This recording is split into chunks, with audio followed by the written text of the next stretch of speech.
Trading today zone. இன்றைக்கி என்ன trading செஞ்சேன் அப்படிங்கிறத நம்ம நண்பர்களுக்கும் சொல்லலாம் அப்படின்னு சொல்லிட்டு மணி இப்போ 3:27 மார்க்கெட் க்ளோஸ் ஆக போகுது. ஸோ இன்றைக்கி வந்து ஃபஸ்ட்டு எடுத்த உடனே பேங்க் ஆஃப் பரோடா வந்து மான் அலுமினியம் அப்படிங்கிற கம்பெனி வந்து நல்ல ரிசல்ட் கொடுத்துருக்கான். ஸோ ஏறுவதற்கான வாய்ப்புகள் இருக்கலாம். அதனால் ஒரு 10 ஸ்டாக் வாங்கியிருக்கேன். 201 ரூபா 55 காசு வாக்கில் கிடச்சிச்சு. அதுக்கப்புறம் வந்து இண்டோ அமீன்ஸ் அப்படிங்கிற ஸ்டாக் வந்து ஏற்கனவே வச்சுருக்க ஸ்டாக்கு இன்றைக்கி நாளைக்கு ரிசல்ட் வருது. அதனால் வந்து இருக்கிறத வந்து 10 ஸ்டாக்கை வந்து பிரேக் ஈவனில் இருக்கிறதுனால அது எக்ஸிட் ஆகிட்டேன். 133 ரூபா 65 காசுக்கு எக்ஸிட் ஆகிட்டேன். அடுத்தது வந்து பேங்க் ஆஃப் பரோடா, அதே மாதிரி உங்களுக்கு தெரிஞ்சதான் state bank of India, bank of Baroda, Karnataka bank, இவங்க எல்லாமே வந்து அட்டகாசமான ரிசல்ட் கொடுத்துருக்காங்க. அதனால் பேங்க் ஆஃப் பரோடா வந்து ஒரு 10 வாங்கியிருக்கேன். அடுத்ததாக வந்து இந்தியா சிமெண்ட் அப்படிங்கிற ஸ்டாக் வந்து 5 ஸ்டாக் வந்து அதுவும் இதே மாதிரி பிரேக் ஈவனில் இருந்துச்சு. அது எதுக்கு வச்சுக்கிட்டு இருப்பானே, 5 தான் இருக்குது, எக்ஸிட் ஆகிடலாம், ரிசல்ட் வரப்போகுது, மட்டமான ரிசல்ட் கொடுத்தோம் அப்படின்னா இன்னும் நஷ்டமாகும்னு சொல்லிட்டு அதுலேருந்து வெளியேறிட்டேன். அதுக்கப்புறம் உங்களுக்கு தெரிஞ்சதான் கோவா கார்பன் வந்து டபுள் மடங்கு வந்து நெட் ப்ராஃபிட் கொடுத்துருக்காங்க. ரொம்ப ரொம்ப அற்புதமான இதுதான். ஸோ ஆரம்ப கட்டத்தில் வந்து ஒரு 10 ஸ்டாக் வாங்கினேன்.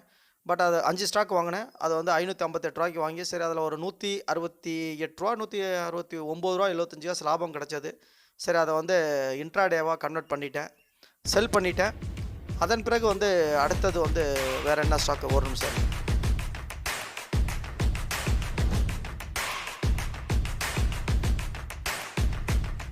அடுத்தது பர்மனண்டல் ஸ்டாக் அதே மாதிரி வந்து ஒரு 5 வாங்கியிருக்கேன்.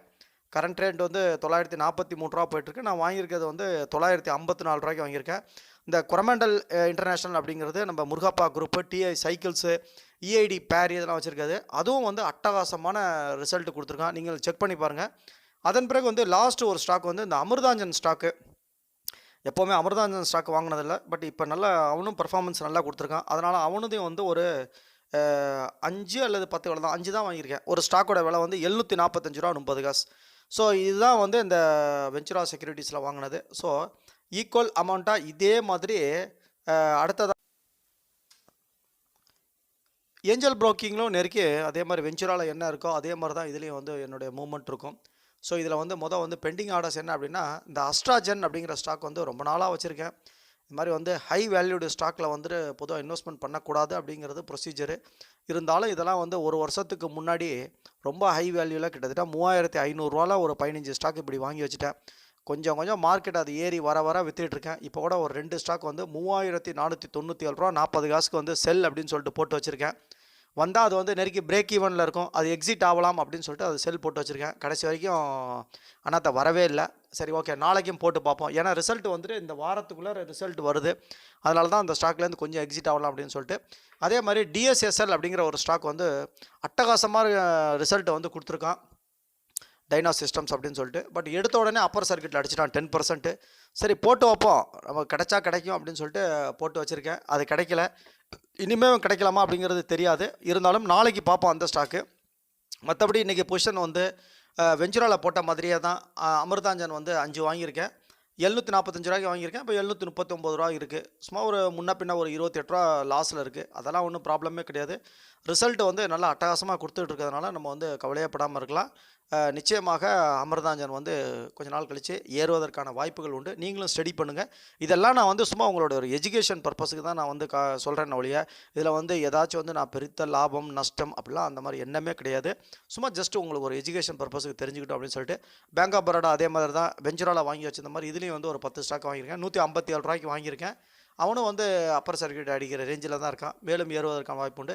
இண்டோ அமீன்ஸ் வந்து ஏற்கனவே நான் சொன்ன மாதிரி ஒரு 10 ஸ்டாக் இருக்கிறத வந்து சேல் பண்ணிட்டேன். அது ஒன்றும் பிரேக் ஈவன் தான், அது ஒன்றும் பெரிய லாபம் கிடையாது. கொரமண்டல் அதே மாதிரி இதுலேயும் வந்து 5 ஸ்டாக் வாங்கியிருக்கேன். அதே மாதிரி மான் அலுமினியம் நல்ல ரிசல்ட் கொடுத்த ஸ்டாக், இதில் ஒரு 10 ஸ்டாக் வாங்கியிருக்கேன். அதுக்கப்புறம் அதே மாதிரி இதிலும் வந்து கோவா கார்பன் வந்துட்டு அப்பர் சர்க்கியூட் அடிச்சிட்டான். 5 ஸ்டாக் தான் வாங்கினேன். 558 ரூபாய்க்கு வாங்கினேன். அப்பர் சர்க்கியூட் 598 ரூபா 10 காசு. ஸோ ஒரு 200 ரூபா 25 காசு மட்டும் இன்ட்ராடே லாபம் கிடச்சிது இந்த அக்கௌண்ட்டில். அதில் ஒரு 167 ரூபா கிடச்சது. ஸோ நண்பர்களே, நீங்கள் என்ன இன்றைக்கி ஏதாவது ட்ரேடிங் பண்ணிங்க அப்படிங்கிறத சிம்பிளாக நம்ம கமெண்ட் செக்ஷனில் சொல்லுங்கள். இதை மாதிரி அடிக்கடி தேவைன்னாலும் நிச்சயமாக நான் வந்து போஸ்ட் பண்ணுறேன். உங்களுக்கு அட்டகாசமாக வந்து குவார்டர் ஆன் குவார்டர் வந்து சூப்பராக வந்து ரிசல்ட் பேஸ்டு தான் நம்ம ட்ரேடிங் பண்ணுறது. Strategy based, result based. மற்றபடி இன்ட்ராடே பண்ணுறது அப்படிங்கிற நம்மளுடைய எண்ணம் கிடையாது. எப்போவுமே நம்ம வந்து ஒரு ஸ்விங் ட்ரேடராக இருந்தால் நிச்சயமாக ஏர்ன் பண்ணலாம். பட் இன்ட்ராடே வாய்ப்பு கிடைச்சிச்சின்னா அதை பயன்படுத்திக்கலாம் அப்படிங்கிறத நம்மளோட எண்ணம். அட்டகாசமான ரிசல்ட் பேஸ்டு நிறைய கம்பெனிகள் வந்து ரொம்ப தரமான ரிசல்ட் கொடுத்துக்கிட்டே இருக்குது. மார்க்கெட் வந்து திடீர்னு வந்து ரொம்ப கீழே விழுவலாம் அப்படின்னு சொல்லிட்டு கூட ஒரு எதிர்பார்ப்பு இருக்குது. மார்க்கெட் கீழே விழுந்தாலும் நம்ம வந்து ஒரு லெவலாக மிக மிக குறைந்த குவான்டிட்டியாக 5, 10, 10, 20 இந்த மாதிரி குவான்டிட்டியில் மிக மிக தரமான குவார்டர் ஆன் குவார்டர் வந்து சேல்ஸும் நெட் ப்ராஃபிட்டும் அதே மாதிரி வந்து மிக குறைந்த பிஇ இருக்கக்கூடிய கம்பெனிகள், அதுவும் வந்து கொஞ்சம் கம்மியான விலையில் கிடச்சிச்சின்னா, ஒரு டிமாண்ட் ஜோனில் கிடச்சிச்சு அப்படின்னா தாராளமாக சிறிதாக வாங்கி அக்குமுலேட் பண்ணலாம். ஒரு 30%, 40% வந்துச்சுன்னா எக்ஸிட் ஆகிடலாம். ஒரு சின்ன ஸ்ட்ராட்டஜி தான். நீங்கள் என்ன ஸ்டாக் இன்றைக்கி வாங்குனீங்க அப்படிங்கிறத மறக்காமல் கமெண்ட் செக்ஷனில் சொல்லுங்கள். வாழ்க வளமுடன், வாழ்க வளமுடன். Trading today zone Ravichandran.